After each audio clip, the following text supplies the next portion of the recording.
That the magic, it's automatic. Got a mask, who was that? Living legend.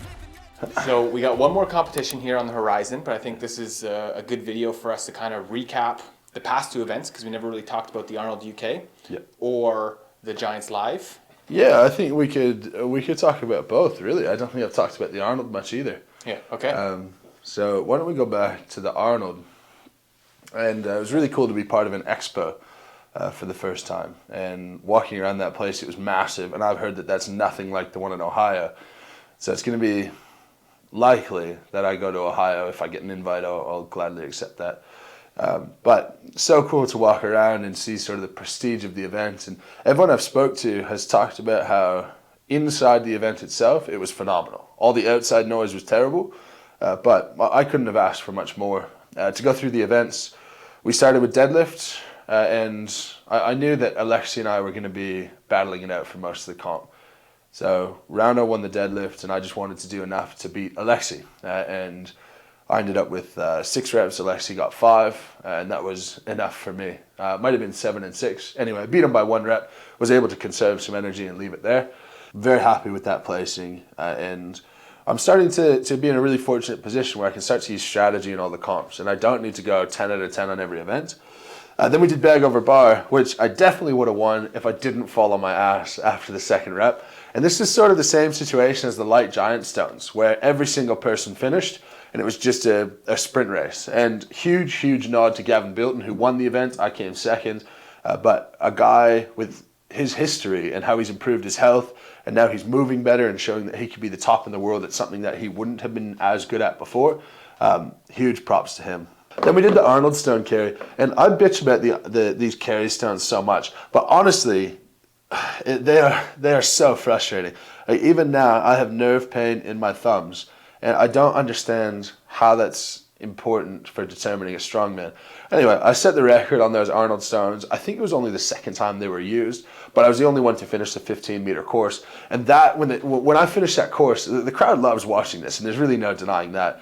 That environment was as electric as anywhere I've been to date in my strongman career, or really sporting career. It was just so cool. That event was done on its own on Saturday afternoon, and anyone could come in. So it was packed out. I think there was 6,000 people or so, and we're up on the stage, and all the lights and the Arnold in the background. That's definitely a moment of this year that I'll remember well. So after that win, we went on to the Super Yoke. So this is the night show. So there's 3 events at the night show. First event was Super Yoke. Second event was the dumbbell press for reps, then Atlas stones to finish off. At this stage, I was a few points ahead of Alexi and looking pretty good. Then he put up a great time on the yoke, which is 500 kilos, 10 meters. He took it in 8 seconds. And that meant that I needed a really clean, smooth run. And I probably had the best yoke run I've had in competition, which was 500 kilos, 10 meters in 5.7 seconds. And it felt really good. Yeah, I was really happy with how that went.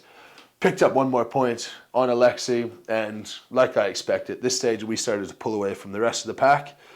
Dumbbell press, there was I can't keep up with Alexi in the dumbbell. He's just phenomenal. Ended up coming 2nd. Then finishing with the Atlas stones, I came 2nd to Lewis Jack, who I would have never known that he was phenomenal at stones. But another shown improvement on the Atlas stones. That had me winning the comp with 79.5 points. Alexi was 2nd with 71 points, 8.5 behind me, and Rauno was 3rd at 61.5. And the cool thing for me is, I don't think you could have the goal to win every comp you go into, because there's so many variables that go into that. But I think at this stage, it's reasonable for me to aim to be on the podium at all of the comps that I go to. And I was 24.5 points clear of missing the podium. So for me, just showing the consistency was really rewarding there. And yeah, picked up my first win. It's so nice to get that off my back. Every comp so far, pretty much every comp. I led at Worlds, never led at Royal Albert Hall. I led in Cardiff, up to the stones. I was definitely in the mix for the lead at Shaw most of the time. So to be in the lead, to pull it through, get the first one off my back, you don't have that thing in your head that's like, am I going to hold on to this one? So really rewarding to get that, and super happy to be the last Arnold UK champion. That comp is never going to happen again. Just to be clear, it will happen with a different name, different title, all of that. So yeah, that was the first win, which is really cool. How does it feel to take home that massive trophy there? Where are you even going to put that guy? Yeah, I'm not sure, to be honest. We were putting it on our mantle, the trophy's on our mantle beside the TV, and it's sort of past the point now. So I think we're going to put a couple at the clinic, might put a couple at the gym. But until I have a dedicated trophy space, then, there's nowhere for them to go. Pretty soon I'm going to have to get better shelving behind you, and you can just fill up the shelving behind you when you come in. You'll just have all your trophies there, and you can have the most recent one at the front of the table. But, I'm pretty happy to spread them around a bit, maybe keep 1 or 2 at home, put 1 or 2 at the clinic and 1 or 2 at the gym, because there's a lot of people who are rightfully really proud of what's happening, and they think they're proud of me, but the reason that they're proud of me, or part of the reason, is because they've played a role. So the people at the gym have played a role in making sure that I have the equipment, making sure that they've helped me as much as they can, and they have. And at the clinic, if Mel wasn't there and she wasn't helping and doing the things that she does, and making sure that I can take the time away to train, to go to these competitions, she plays a big part in it. And at home, Ashley takes care of so much, not only logistically, but emotionally, and this whole roller coaster that we've been on. If not for all of those people, I probably wouldn't be able to do what I'm doing. So I think they could all take a lot of pride in each of these as well. And to be able to share a small piece of that with them would be, it's just the right thing to do. Yeah, no, that's awesome. So I think it's a good time to segue, kind of recap the Giants live win, right? Yeah, so this is phenomenal. So the best thing about this is Colin Bryce beforehand in the athletes meeting was saying, this is the qualifying tour for the World's Strongest Man, and this is the final show of that qualifying tour, meaning the person who wins this is virtually guaranteed, and I assume virtually that 4 people didn't get hurt, guaranteed a number 1 seed at World's Strongest Man next year. So I'll be a top seed in one of those groups. I shouldn't have a group of death again, hopefully. So it sets me up really well to have a good year next year. And it's a little bit of icing on the cake. We still have 1 to go, but I think regardless of what happens down in Texas, 5 of 6 trophies at the moment, a couple of wins with international shows. If you told me this is where we'd be sitting at the end of the year, I wouldn't have believed you at all. I would have guessed more that I would be kind of contesting to be considered for major comps next year. Crossing my fingers that I got an invite to Worlds next year. So to have that at the outset of the year, and to now look and go, you're one of the favorites going into next year is it's mental. It's hard for me to believe. Yeah, it's been awesome actually. There's capturing your journey up to this point and stuff, and I'm really excited for, we still have 1 more competition. There's a lot to look forward to in the off season and then even into next year and stuff. So I think this is a good opportunity to kind of segue into just kind of recapping each of the events, to walk me through going up to that. How helpful has it been for Big Laws to be at every one of these competitions for you backstage doing this? Take me through the entire experience. Well, it's awesome. If you see Liz and Laws's behind the scenes, you'll see that him and I are strategizing before I go out for every event. And one of the best things about my mentality towards comp is that I don't have my emotions so high that I can't just objectively look at how every other person's gone before me and say, okay, I need to do this to get the points that I need to win. And that is hugely helpful to be having those discussions with him, and a sounding board and learning on the fly would not be possible like it is without him. Just simple stuff. I never would have known to hook grip the stones. And if I didn't hook grip the stones, I wouldn't have won. No way. I would have dropped the stones after 4 or 5 meters and would have lost 8 points. So it's invaluable, and it's starting to feel like a really good team. And there's a coach-athlete relationship, but more importantly to me, there's a really good friendship there, and a lot of trust there that I fully trust in what he says. And I think he fully trusts my judgment as an athlete, where if I tell him I need to do this, or I feel good, or I don't feel good, we're working really, really well together. And it's a dangerous combination, the two of us, and it's working out really well. And I'm just really enjoying myself. For me, I forget all the competitions. I forget the crowds. I forget the cheers.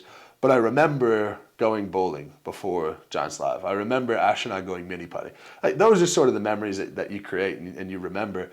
And the comps are fantastic memories, but they mostly just fall out in the wash, and they all kind of blur together. And it's going to end up being, however long it is, it's going to end up being a period of my life that I'm really happy that I did, and really proud. But I'm going to be most fulfilled about the people that I've met along the way. And Liz and Laws are definitely two of those people really close to me. But the events, again, in any of these comps, the reason that I do the predictions is not because I just want to see if I'm right. It's because it's valuable to know where each person stands, and then you don't worry if someone's 5 points ahead of you after 3 events, if it's their best 3 events and they sack it the next year, or they relatively aren't as good. So, in this, I thought it was myself, Pavlo Nekonechny, and Pavlo Kordiaka that would be battling the top spots. And the question marks with the two of them that I had was, how would Wide Pavlo go on the walking stones? I wasn't sure if he was going to be erratic, if he was going to be okay. And Pavlo, I wasn't sure on the deadlift. And in the nickel stones, unfortunately, the both of them didn't do so well. So Pavlo Kordiaka, he got 2 points. Nekonechny, he got 4. I got 11. I set a world record for all of 3 minutes before Kevin Ferris made the choice to drop them after he beat me. And to be honest, that's how you want to be beat. Like, you want to be beat by someone handedly better than you. So hats off to him. I got 11 points in that. So when I was looking at the guys who I thought were closest in contention, I had 7 points up on Wide Pavlo and 9 points up on Narrow Pavlo, which, if you don't make mistakes, is a pretty big deficit to come back from if you're in contention for each event. Next was the carry and drag, where we're taking the big boat anchor. You sort of lock that into a chain, you drag the anchor and chain back. I spent a fair bit of time the morning of comp. I went over to the stadium very, very early, and I was messing around with this because I was actually going to ask that because a lot of people fumbled that. Yeah, and it's really easy to mess up. So this hook apparatus, it's sort of like, if you imagine, it's sort of like that, right? And so if it's sitting straight up and down, and you put the anchor on it, and it's got a big loop. If you put that big loop and you drop it straight down, what happens is that hook now swings off to the side. So you can't hook it in anymore. You got to mess around. And there's 2 ways to do this event. You could either grab the hook that's on the anchor, put it down behind the chain, and then flip it over, or you can have the hook underneath. You grab the anchor and you sort of hook it in as you go. I practiced that probably 10 times, 12 times. It was so cute. I was there with Ash, and Ash was getting like really into the strategy and how to do it. I got a couple of really, really good tips that I'm not going to share publicly, but really good tips to make sure there was a bit of consistency with how I hooked that in. For me, it worked out perfectly, and I think just being a little bit more careful than some other people in how I dropped it in really helped. And I think there was 3 of us within a second or 2. So I was very lucky to take the win in that event. But even the people that did fall short or whatever, a lot of it was just messing around with the hook. I watched a lot of them were just missing it. They're missing because constantly. What can happen is the hook that's on the anchor, it can easily get jammed over to the side and it doesn't freely move anymore. Mm-hmm. So those guys who you see they're stomping on it, it's not going to go because they need to shuffle it. And so for me, before the event, I made sure that it was nice and loose. And in not grabbing the hook, there's no chance of me jamming it shut. So it's really sort of challenging event. I'm of mixed mind how I feel about it as a strongman event because there's an explosiveness, there's a control, but there's also elements of luck. And you don't love to beat someone if you're not handedly better. If you ran that event 1,000 times over, in that group of guys, I might have won it 60% of the time, 70% of the time. But there's also a scenario where I came bottom 5 because the thingo just got stuck, So, but really lucky to come away. So again, I was still looking at Wide Pavlo and Narrow Pavlo. So I picked up another 6 points on Wide Pavlo, and I picked up 1 point on Narrow Pavlo, who's lightning in this event. And that gave me a pretty big buffer on them. And at this stage, we're starting to look at some other guys. And Kevin Ferris was a huge surprise for me. I didn't realize. I knew he was going to be good in nickel stones. I knew that he was fast. But the next event was deadlift. And this is where I expected him to fall off a lot. And it just didn't happen. So Pablo Nekonechki, he is unbelievable deadlifter. He ended up with 12 reps. 11 reps? There's 11. 11 reps. And really gave it to Rauno. Like, it wasn't even close. Both of them were chucking, throwing up in the bins afterwards. Yeah, you could see them. They both looked like their lungs were dying after that. Yeah. So I went up, and Lars and I were speaking beforehand. There was a bunch of guys clumped at 6, 5, 4. Rauno was at 8. Rauno was at 9. Pablo was at 11. And we thought, do 7. If it feels good, do 9 or 10. I'm not sure I could have caught Pablo. Maybe like a real max effort, but it would have killed me for the rest of the comp. And I basically went to plan. There was a little funny thing that happened where I'm 27. My birthday was 2 weeks ago. And they announced me as 26. So to the camera, I did this. And in hindsight, it looked like I was just swinging my balls around saying I'm getting 7. I was just correcting my age. Anyway, I got 7. I got 3rd place in that event. And you did it in like 30 seconds. Yeah, I was able to conserve a lot of energy. It wasn't that difficult for me to get there, which is great because that was an improvement on what I did at Royal Albert Hall. An improvement with very, very much less effort. So great results on that. But in speaking about Kevin got 6 reps, and that was something completely unexpected. So I only picked up 2, and I think at this stage I was 3 points ahead of Kevin going into the dumbbell. Yeah. Now this dumbbell, like I said, it is just a killer on the shoulder because it has that metal ring around it. I practiced it a little bit in warm-ups, and the good thing was, without a wrist wrap, without an elbow sleeve, I got it to my shoulder, I pressed it, I could lock it out, so I knew that I could control it fairly well. But in doing this event in 60 seconds, I kept thinking back to the Arnold UK, where dumbbell, same weight, 75 seconds, I missed the first one, and I basically played catch-up, hit the 7th on the last second. And I saw a bunch of guys getting 6. Got a couple of guys getting 6. A couple of guys got 7. And I'm thinking, I got to be smooth. I got to be fast. So I really worked hard on making sure that after I locked it out, I used that Alexi technique where I had a better spot to be able to pick it up the next time. And much cleaner this time. I hit 6. I just missed the 7th. Bit of regret around that. I think dumbbell is something in the off season that I'm definitely going to do some work on, just consistency wise. But again, good enough points. Picked up a few more on Kevin on this one. So I went into the final event 7.5 points up. I think 8 points up on Kevin, 8.5 points up on Ivers. No, it must have been less than that. I think it was maybe 6.5, something like that. Anyway, I basically knew Ivers would win the event because he's phenomenal at power stairs. And in watching some of the other guys, it became clear that all I needed to do was finish the power stairs, and that would make me the champion.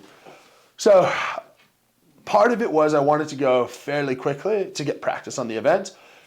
After that 3rd implement, it went 200, 215, 230, 240, 250, I believe. After I finished the 230, how it was feeling, I knew that I had them all. And at that stage, I started to slow down. I started to sort of soak it in a bit and recognize that, there's no sense pulling a hamstring going 10 out of 10. Made a couple of mistakes that I need to clean up in the future, but an improvement on my performance from power stairs at Worlds. And I ended up winning the comp by 4.5 points over Ivers. So I was really, really pleased with that. In the end, I was able to be strategic in every single event but the nickel stones. Went hard in the nickel stones. I went fast in the carry and drag as well. But deadlift was strategic. Dumbbell, I knew what I needed to do. And power stairs, I was able to, give a good effort, but not I knew I didn't need to go balls to the wall with it. I think that was that competition was well in hand. It was probably the best overall package that I put together. It just keeps seeming to go that way, better and better and better and better. The thing about it is, I'm getting better, but my physical condition is going down. Like I'm getting stronger, but I'm getting more tired. But life is sort of catching up to me, and I'm just making less mistakes, and it's showing how valuable less mistakes and a bit of experience is. And it just feels like this momentum is really carrying well.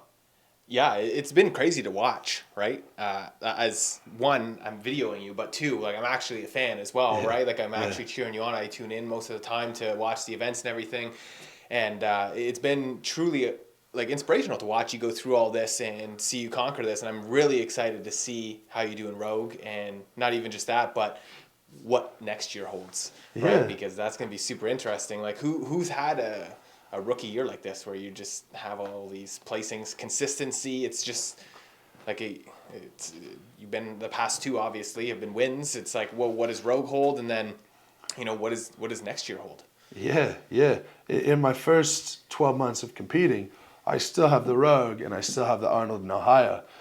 So it's my rookie year until World's Strongest Man next year, really. But like I said, like it's really humbling to have been able to do all this. And a lot of things have to go the right way. You get lucky breaks along the way. But yeah, it's crazy. And looking forward to the Rogue. Now I go back against most of the best guys in the world and see how do you stack up against them now? Yeah, like, Stoltman pulled out, right? Stoltman's out. So it's you, Martins, Alexei, Wide Pavlo, Bobby Thompson, Kevin Ferris, Ethor Ingleson Medstead is in. Apologies to the few guys that I'm missing. Really, really solid field. Really solid field. And the interesting bit is, like, in every event, if you slip up, there's multiple dudes just flying by you. And that's how it goes. But at the same time, comps like that are going to reward consistency. Because you can't have a giant situation where, this guy's definitely going to win this. This guy's definitely going to win this.